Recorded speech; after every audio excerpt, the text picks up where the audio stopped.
In times of war and uncertainty, there is a special breed of dedicated professionals, DEA agents, the U.S. Coast Guard, and career DEA forensic chemists, ready to answer our nation's call. Common Americans with an uncommon desire to succeed.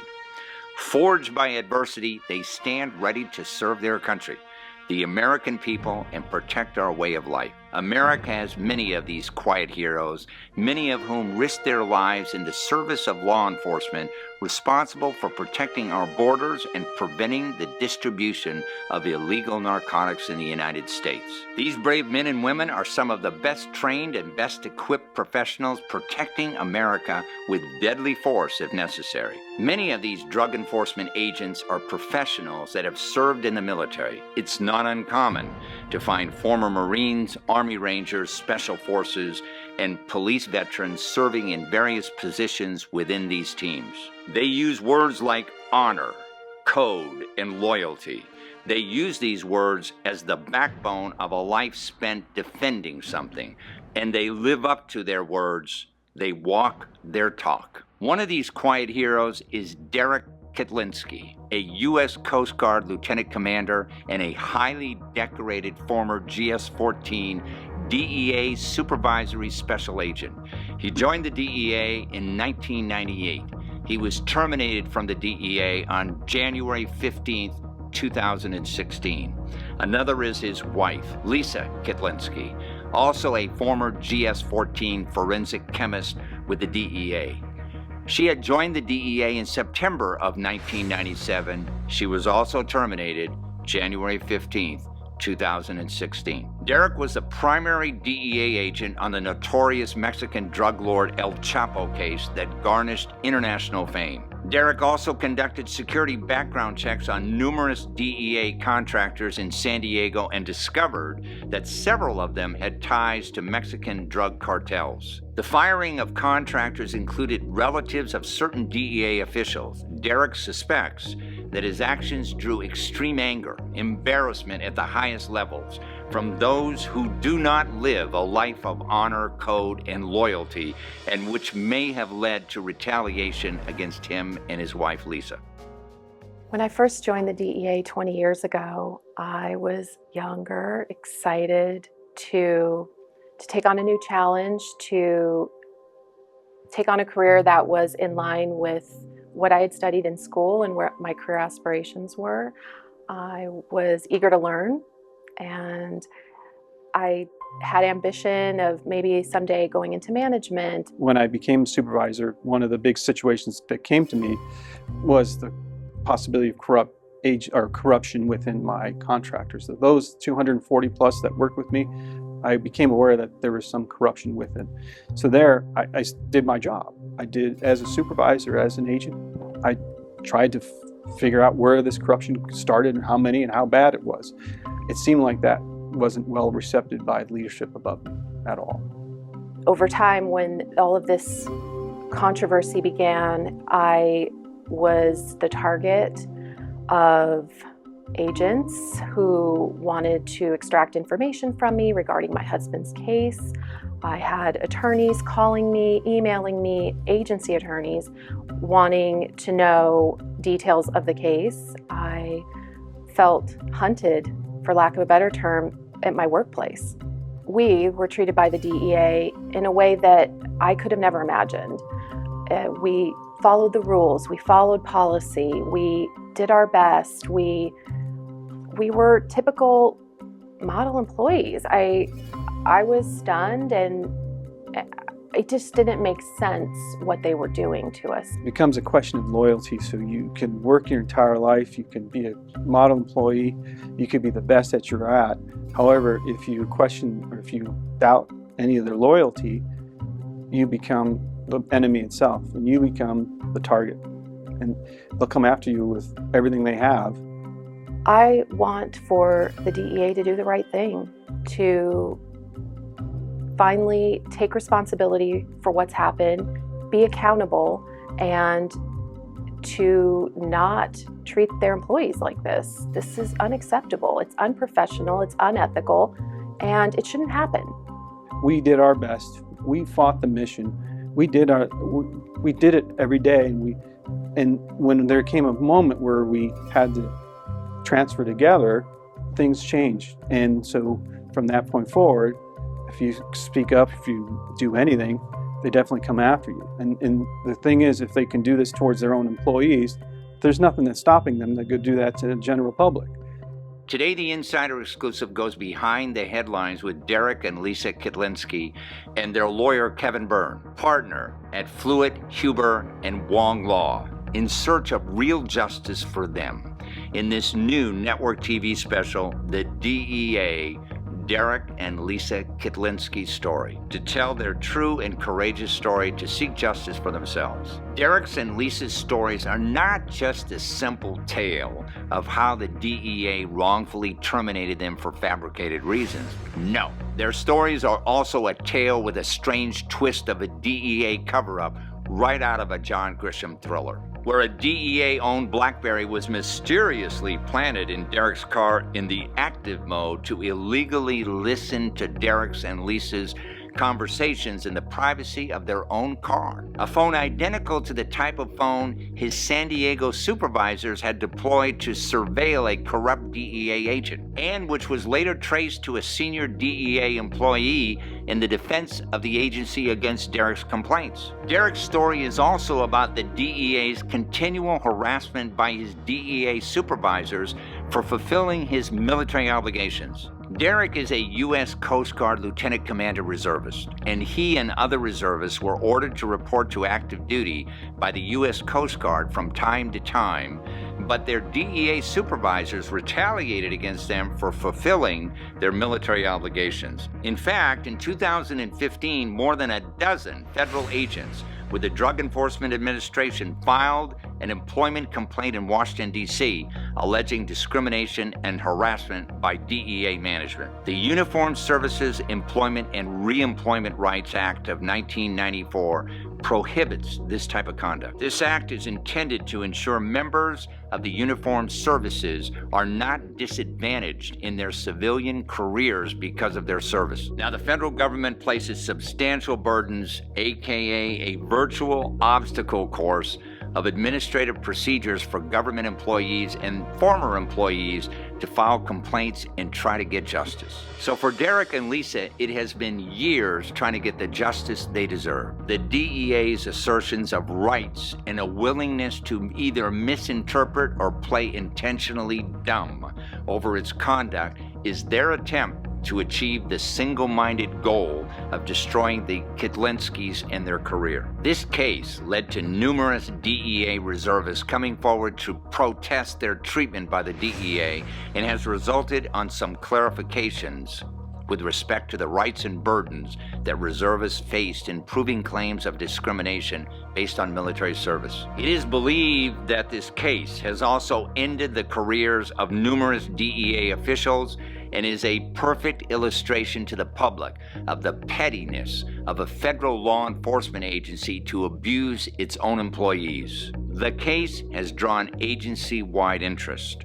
It also raises severe concerns over the failure of the Department of Justice and its Inspector General's office to protect the rights of employees in the reporting of possible misconduct, including criminal misconduct. This is the Insider Exclusive, live from Washington, D.C.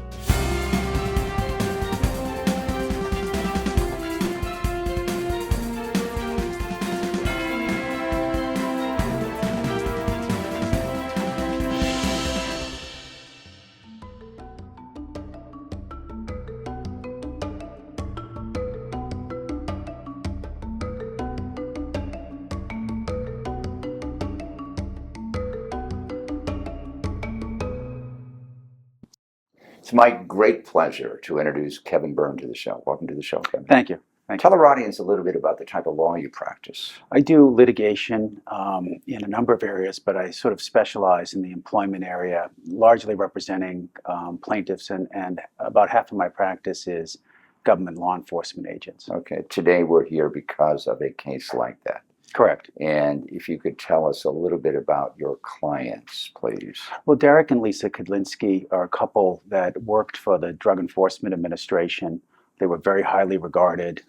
They were promoted rapidly within the agency. Derek was a supervisor. Lisa was a chemist who was promoted several times.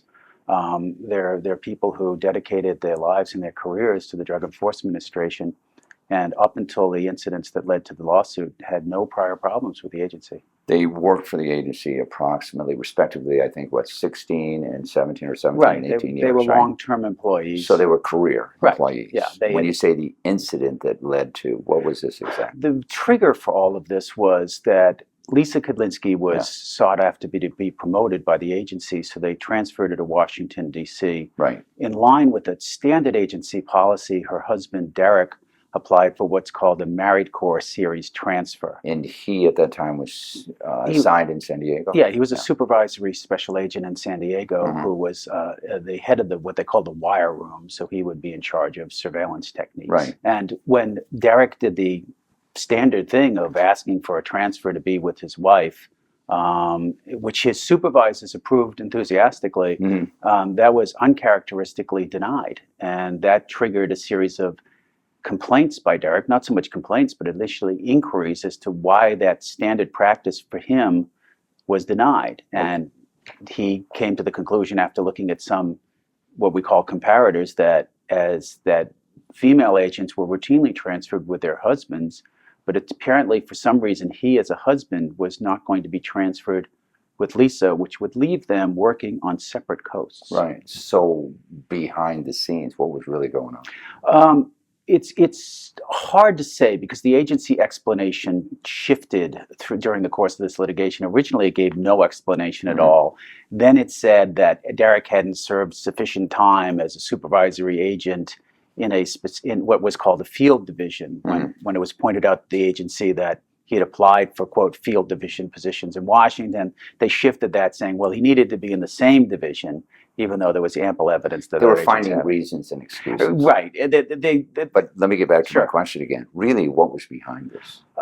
The hostility came, I think, from the upper echelons of the agency that felt in some way, shape, or fashion that Derek was leapfrogging his way through his career. Now, he had been with him at that time, I think, 17 years? 17 years. Yeah. He had done extraordinarily well, right? Not only had done extraordinarily well, Derek had instituted some background checks on individuals while he was an agent. Right. That actually... These were agents and contractors, right? Right, and contractors. Okay. And some of those contractors ended up being connected with elements in Mexico, in particular. The narco gang. Correctly. Yes. And that, I think, stepped on the toes of some people within the agency. And it may have even resonated up to Michelle Lanhart, who was then the DEA director. So let me ask you this question. Stepped on some toes of people in the agency. If you are rooting out bad guys, wouldn't they applaud you for that? One would think so, but apparently some of these, quote, bad guys may have been relatives of people that work for the DEA. Okay. Were they prosecuted? Not that I'm aware of. I think they were simply had their clearances revoked. Okay. And you know, the DEA is, as I've found through the litigation, a fairly insular agency that doesn't like when its mistakes are pointed out. Right. The division that Derek worked in had a series of blunders, including the Chong case, where they left a young man in a cell within the DEA's own business structure for 5 days without food and water. He almost died. And really, nobody was seriously punished for that. The DEA had incidents in Colombia where people were involved in firefights, and really, nobody was seriously punished for that. Ms. Lanhart, I believe, left the agency because of scandals that involved agents where agents routinely were not punished for serious misconduct. Now, how did this escalate to where it is today? Derek continued to ask to be transferred to Washington, D.C. under a series of claims. One was he wanted to be with his wife. The second is Derek is a valued Coast Guard officer. He's a lieutenant commander in the Coast Guard. In the reserve. He was in the reserves. He's always been in the reserves. And he was activated by headquarters, the Coast Guard headquarters here in Washington, D.C. So he physically, in order to, partly to keep his family together, partly because that's what you do in the military, you go where they send you. Right. Derek came to Washington, D.C. and then sort of pleaded with the agency, but I'm already here. Yes. And there are ample positions in Washington for agents of Derek's rate and character. Derek had exceptional evaluations. He's a fluent speaker in Polish. It would have been convenient for them to reassign him there. It would have been convenient and smart, because actually it would have been a cost savings benefit to the agency to do it that way, because they would have had two agents on different coasts, and they were paying certain benefits, and it actually would have been cheaper and more advisable for the agency to do it that way. Now, when you're in the reserves, for our audience, when you're called up, you have to go, right? Right. The military, even if you're employed someplace, right? The issue would have called military orders. They're not. It's not military suggestions. You're given orders to go somewhere, and you go. That's the obligation you take as a military member. What happens, and what I found through litigation for Derek and other agents in the military with the DEA, is that when senior agents are called up for active duty, that obviously leads a gap. And the way the agency rewards its supervisors on the productivity of its agents, that leaves a gap even in the pay of seniors, what they call supervisory agents in charge. And I have found profound hostility to reservists who are doing their active duty assignments from the DEA. Right. So let's say you had a team of 10 people working in a location in San Diego. Correct. 5 of them are reservists. Correct. So that leaves 5 to do the work of the 10. Correct. Well, if they're all recalled at the same time. Theoretically, you don't get as much work done. You don't get as much arrest, prosecutions, that kind of stuff. Is that right? Yeah, I mean... So the bonuses are less, is that it? That's correct. And so it was really about a pocketbook issue. Partly. It's also, I think, I think that this is part of actually a larger issue, that since the military is largely a volunteer force, and since a lot of us are sort of disconnected from it, employers tend to see military service, and we've had comments in the reservist cases, that they see it a way of double dipping rather than as somebody serving 2 functions for the United States government. Right. In other words, you should focus on one job. Well, we've had comments like that. But worse than that, a lot of harassment, correct? Well, in Derek's case, there was an actual comment from the career board itself, which is the selecting authority for promotions and is the senior most agents of the agency. We don't know the name because the transcript that was translated by none other than the... Was redacted? Well, it was the only... I don't know. Well, there was a comment that said, who does Derek think he works for? The Coast Guard or... They said DHS. And that comment, the actual, in a very strange move, the actual translation of that transcript and the identification of individuals was done by the head of the agency at the time, Michelle Lenhart, who for some reason couldn't figure out who said that. You know, that was blank. It's a mystery. You know, I mean, other things were caught. That was not one of them. And so we have actual evidence of what we believe is anti-military, what we call anti-military animus, that the agency looks at reservist duty as an impediment. Okay, so what eventually happened in their case and their careers? Well, and Derek filed a series of complaints. And during one of the... there was a deposition that was taken of Derek in September of 2014, where Derek and I went to the DEA headquarters for Derek to be deposed and to conduct some depositions.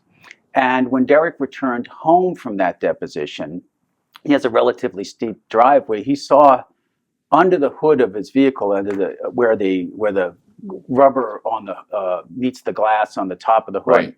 A red blinking light. He went out, pulled out what happened to be apparently a DEA BlackBerry cellular telephone. When you say a DEA, it was later traced back to a DEA, when we opened it up, it was actually, it said it had a DEA number on it. And it was on, correct? It was activated. So that if anybody talked in the car, they would hear what was being said. They might be able to hear. More importantly, they could do GPS tracking of Derek. And since Derek was in between reservist duty and not, one of the things we were thinking was they wanted to catch Derek at a location where he shouldn't have been. So they could get him for some sort of leave issue or something of that nature. But let me ask you this question. Let's say he went to some place where he wasn't supposed to be, right?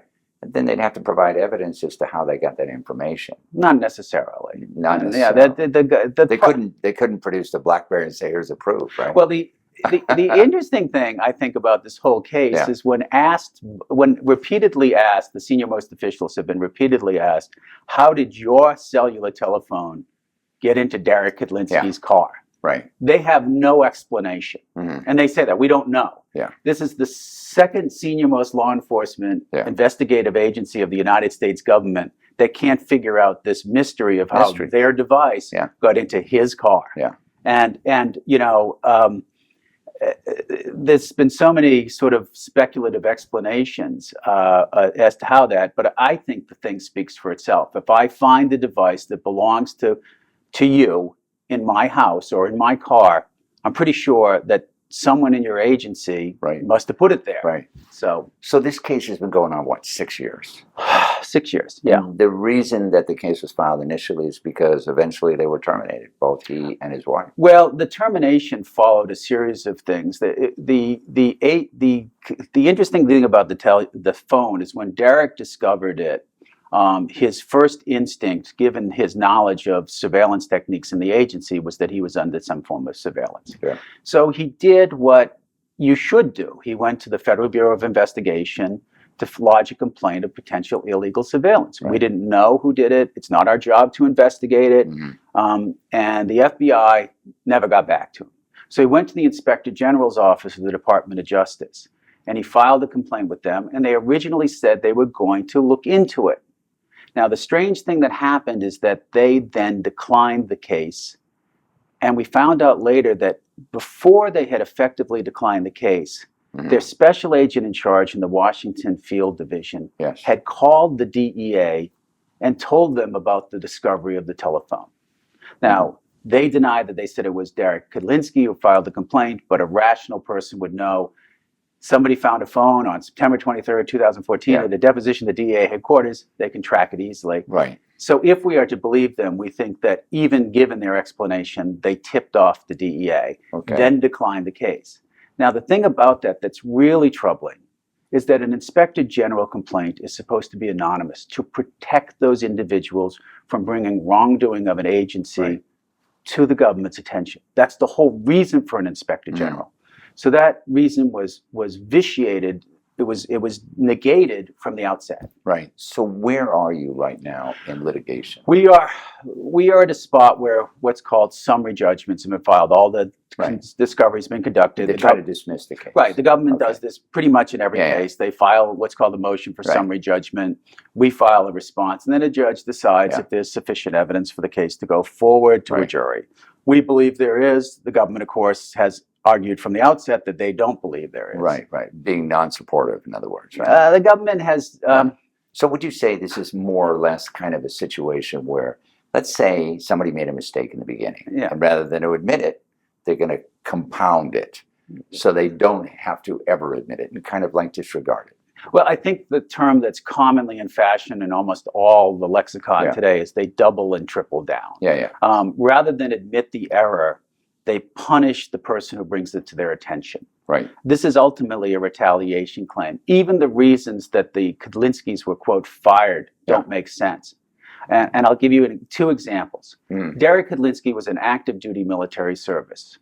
2 DEA agents showed up at his employer, signed in as members of the U.S. Coast Guard to go, quote, speak to him. Which was wrong, illegal. False. Fraudulent. Yeah. Okay. Well, I'll say it's false. With their intent, maybe another. It was not true. Okay. And what happened was that Darek, who was in active duty service in military uniform at the time, simply said to them, "I'm on active duty.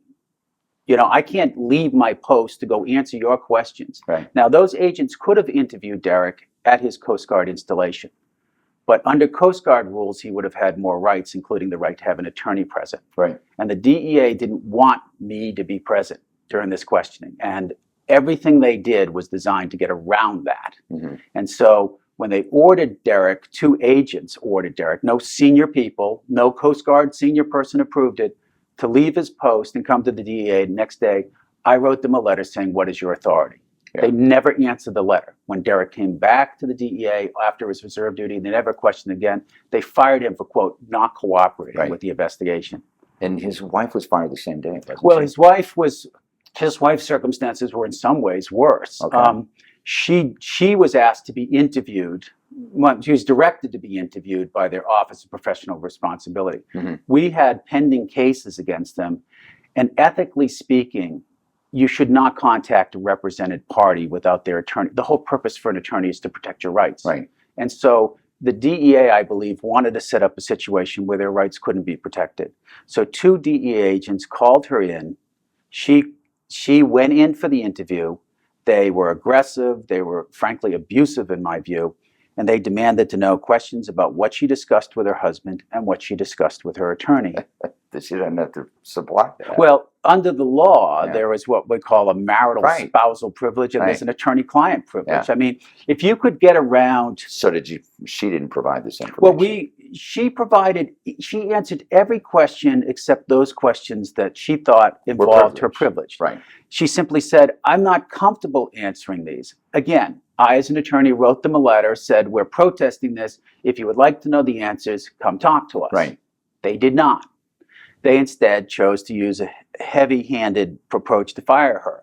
And we believe that that was always their intention, Right. that they always intended to set up a situation to fire the Kitlinskis. So what's at stake here?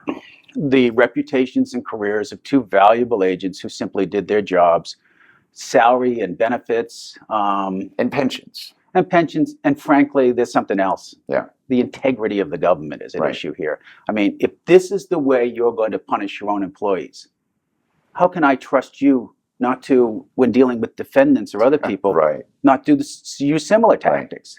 And I would point out that the DEA has been criticized for this many times. So for me, this case was not only about 2 individuals who were being wrongfully treated.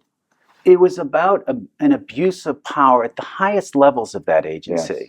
And what's been disappointing is that the new head of the DEA, the current acting administrator, has not taken action to resolve this matter, to simply give these people their jobs back. Yeah. You know, they should have never been fired in the first place. They should have never been criticized in the first place. All they did was follow the procedures that they're entitled to follow at law. They committed no misconduct. They lied about nothing. And they have stellar records. They have impeccable records. Right. There's no discipline in either one of them. Yeah. I mean, the whole reason Lisa Kitlinski was sent out in the first place was she was considered senior management material. Darek Kitlinski was already on his road to become a senior manager. So we're not dealing with a case with 2 people who committed misconduct and are using all these things as excuses for getting out of them. We're dealing with 2 people who are completely bewildered by their agency's Right. conduct. Betrayed is a better word. Right? They gave it their all. This is what they get. Misled. Okay. We fortunately have Darek and Lisa here with us today, so we're going to bring them on right now. Great. It's my great pleasure to introduce Darek and Lisa to the show. Welcome to the show. Thank you. Thank you. You've been through a lot, haven't you? Yes, 6 I have. years now, right? More than 6 years, yeah. Yeah. As Kevin explained, you know, this is more than just about, you know, money. It's the way you were treated, right? Yes. Yeah. How do you feel, you know, when you joined the DEA, you've been in law enforcement all your life. You mentioned you were also a Los Angeles County Sheriff at one time, right? You've been in the military. You're used to the right things done, correct? Correct, yes. And how do you feel about all this? Just considerably disappointed. Yeah. You know, I had a lot of hopes and energy into when I started DEA. Yeah. And now it's considerably different. Yeah, I understand you were on a project to capture El Chapo, right? I was, yes. You were the lead agent, is that right, in San Diego to do that? Almost 6.5 years. Yeah, and finally successful. You got him, right? Well, many years later, but yes. Many years later, but you laid the groundwork. Absolutely, yeah. So you have a distinguished background. I do. Yeah, you've probably been awarded many citations and that sort of thing for your work, right? Yeah, and even at one point I received the Administrator's Award, which is the top award for the agency. And how about you, Lisa? You were with the DEA, I think, 1 year longer than Darek, correct? Yes, I was with the DEA for over 18 years. And you were a chemist, Yes, right? forensic Is it a chemist. forensic chemist? Mhm. So you're testing all these so-called drugs to see if they're real drugs, right? Exactly. And you were being promoted. You were promoted to Washington, D.C., correct? I was. It was considered part of my transfer to Washington, D.C. was considered part of my career progression Right, and in preparation for higher level management at some point.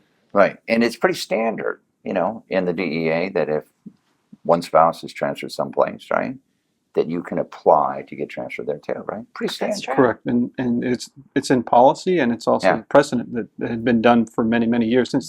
But in your case, it wasn't. No. No. And what is your personal feeling, as to why your request for transfer was declined?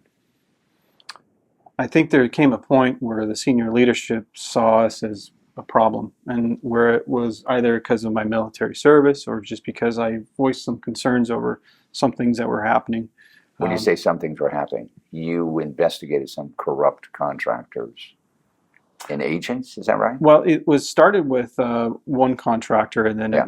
it's expanded out to about 24, maybe a little bit more. But we were able to see that potentially there was some corruption within our contractors that Okay. were working in San Diego. When you say, these are like vague, ambiguous words, when you say potentially, were there contractors taking money from narco gangs? Well, I don't know about taking money, but Yeah. the issue is the release of information. So we know that there were some contractors that we Yeah. suspected, and we learned that were either drug traffickers themselves Yeah. or then leaking information. And upper management really didn't want to know about this, right? Correct. Because they were associated with some of these contractors, is that right? I don't know, but I know that when it came down to it, I realized that some of the contractors were like one case was the contractor was married to an agent, Yeah. and they both ended up leaving. So when you kind of blow the whistle, for lack of a better term, they don't like that, right? Correct. Okay. After your request to be transferred was declined again, you just wouldn't go away. And that was a problem for them, right? Well, I had to fight to keep my family together, and, Yeah. and so if the agency had their way, we would have been separated for many, many years, and Yeah. it's not. It was, So, having been with the DEA a long time, and both of you were dedicated to the DEA, its purpose, its mission, and everything. What did you think about this all of a sudden, turnaround opinion towards you about the way you were being treated? I got a sense that there was someone at the top of the organization who definitely did not want to see Had it in us for you, get ahead. Yeah. and for no reason whatsoever, right? yeah, I mean, even seriously. to this day, we don't even know, and it Yeah. may be a group of people, it's not just one leader, but Yeah. maybe a few of them. We don't know. We don't Yeah. know. How has this affected your family? It's been a long few years. I feel as though we've changed as people. I think that we came into this move and, in the previous years, the agency as enthusiastic people, dedicated to the mission and wanting to do our best. And I think after all of this, we just see things very differently. Right. We realize that it doesn't necessarily matter if you're Mhm. doing your best. It's more a function of who are you aligned with, and are you well liked? Do you keep quiet when things go awry, or are you, like as Derek and I have been characterized, whistleblowers? Yeah. So, without mentioning anybody's names, you probably still have friends in the agency, correct? We do. And they probably are sympathetic to what has happened to you, correct? They are. They don't dare step forward because they don't want the same thing happening to them, Oh right? no, they wouldn't. And Yeah. there may be other couples, married couples like us. Yeah. Now it's definitely sends them a message as well. Yeah. And other reservists too. It's not just me. Yeah. There are other reservists who feel uncomfortable coming forward with a complaint or any announcement or anything. Just kind of curious, what does the military think about, because I saw the clip about you and several other agents that had gone on camera in the news being harassed by the DEA for fulfilling their reservist responsibilities. What is the military's position in this? The Coast Guard's been considerably supportive. They're making sure that I have orders to stay, to work, and to be in the area. Yeah. But at this point, we're leaving it to the court and see Yeah. what happens from here. What do you want to see done in your case? What's justice to you, both of you? I want to know who planted the phone in our car. Mhm. I want to know why. I want to know how long the surveillance was going on. I want to know how widespread is this? I don't think this is isolated to just us, but Okay. I have no way of knowing that for sure. What about yourself, Darek? I'm sure you want the same things, but in terms of you, your careers were cut short. Very. And I believe that your pensions may be affected because of that, correct? We lost them. Yeah, you lost them after Yes. 17, 18 years. Correct. Now, normally, you work for the government, what, 20 years? You're going to get a pension, right? You got to work at least 20 years. Yeah. So when I say, what do you want to see done in your case in terms of that? You want to see that restored, correct? I want the same for Lisa. There's what Lisa wants, and Yeah. the same. We need our pensions. We need our retirements. We Yeah. need us to move forward from this. Right. Right. Right. Certainly the financial piece of this case is important because we've incurred losses, a significant loss, Yeah. both of us. And the fact is that and there are people in the agency who know the truth, Mhm. and they know that this was all based on lies, and the fact that they could target loyal and dedicated employees simply because we pointed out their misconduct Mhm. is just completely wrong. Yeah. Well, let's hope that with this airing of this show that this brings us about. I want to thank both of you for being here today on this show. Okay. Thank you. Thank And you. we wish you success in getting this resolved. Appreciate it. Thank you. Kevin, earlier you spoke about the fact that you represent a lot of federal employees, law enforcement employees. Correct. What's the difference between being an employee of a private company, retaliated against, wrongfully terminated, et cetera, versus the federal government? Is it easier to get justice as a federal employee? The common view is that federal employees can't be fired, and it's tougher to deal than in private industry. And I represent individuals in private industry. I think in reality, it's much easier to fire federal employees, and it's much harder to fight with the employer. Because you have to go through an administrative process first. That's part of it, but private employers make calculated decisions based on economics. Yeah. They say, what's the likelihood that I'm going to win? How much is this going to cost me? Yeah. The federal government, senior managers who engage in this conduct have no personal stake. Right. Okay? They may have some repercussions if there's a judgment against the agency, but it's not their money, it's the taxpayers' money. Right. Okay, and they have a battery of attorneys who get paid to defend them. Yeah. And I'm not saying that that necessarily is illegitimate, but the calculus they make is about what they perceive as loyalty. Mhm. Now, loyalty is well placed in a law enforcement agency, but as story after story after story that come out in the headlines show us, when loyalty is placed above competence, integrity, and a sense of justice, we get into deep problems. Right. And I think that's precisely what happened here, that they reflexively decided that they were going to show the Kitlinskis who was boss. And once the Kitlinskis challenged them, they took this very personally, and they reacted very personally. And so this entire case has been about not only showing the Kitlinskis who's in charge, but Mhm. sending a message to everyone in the DEA that if you challenge us, this is how you'll be treated. Well, this is the reason we're doing this show. We want to send a message to America that people shouldn't be treated like this. No, And they hopefully, really shouldn't. with the broadcast of this show, it will be settled to your clients and your satisfaction. Yeah, I would like to see that. And my primary obligation as an attorney and as a representative of the Kitlinskis to get judgment for them. But the Kitlinskis are unusual people. They want to see the right thing done. Sure. And so it's not simply about the money for them. It's principle. And it's what I would argue, it's their disillusionment that the agency that they thought was part of a Department of Justice that really fought for that has done anything but that to them.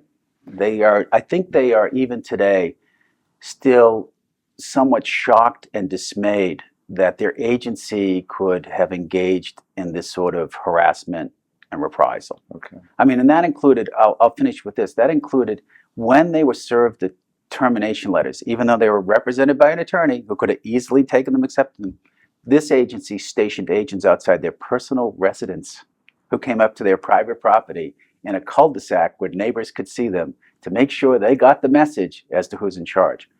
Frankly, I found that outrageous. Right. And even there was the Kitlinskis have been treated without any dignity. Right. And you know what? Maybe you fire employees, and what I see in private practice is maybe you fire employees, but there's not this desire to humiliate them. Right. And I think that in this case, the DEA, Use the power. yeah, it really is. It's we have the power, you don't. Yeah. We're going to use it. Right. Okay. Thank you for being Thank on you. the show. Thank you. I appreciate it. Thanks for joining us. You can get more information about our guest and the issues at insiderexclusive.com.